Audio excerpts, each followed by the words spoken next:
основа по однос на вештачењата, ние денеска го известивме судот дека стручен навод и мислење е веќе изготвено од наша страна, како од областа на пулмологијата, така и од областа на фармакологијата.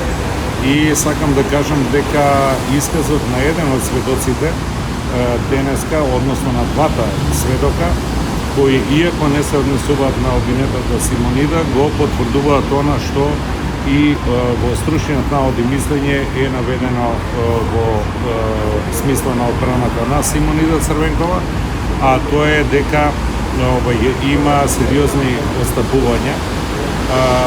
Дури е во стручниот навод и мислење констатирани се делумно и потполно непознавање од областта на хистолошката класификација и сметам дека тоа е дел од пропустите на истражната постапка, а особено она што и денешниот сведок го потврди, тоа е времето кога започнало лекувањето, така и да во нашиот случај стручно медицинското мислење и наод утврди дека лекувањето почнало многу порано од она што е наведено во обвинението.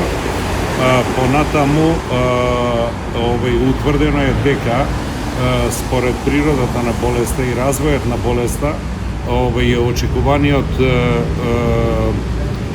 очекуваното време за преживување е во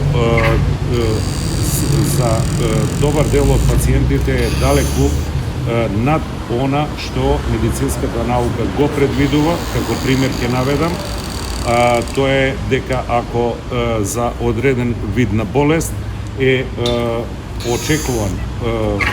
очекувано време за преживување 6 до 8 месеци, пациентот токму поради лекувањето му е продолжен векот за 2 години и 8 месеци. Во друг случај преживувањето е според медицинската наука 5 години, а пациентот бил во живот цели 9 години токму поради лекувањето. Така да сите овие работи се надевам дека ќе ги расчистиме, пред се поради тоа што самото кривично дело во контекст на медицинското казнено право налага стручна анализа и стручни аргументи и соочување во рамките на медицинската струка и јавниот обвинител треба го докаже токму она на што упатува медицинското казнено право, а тоа е значително грубо прекршување и отстапување од медицинските протоколи и правила, што овде во овој случај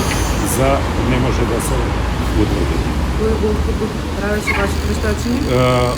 Официјално клиниката за пулмологија и стручни лица од клиниката за пулмологија. Благодарам.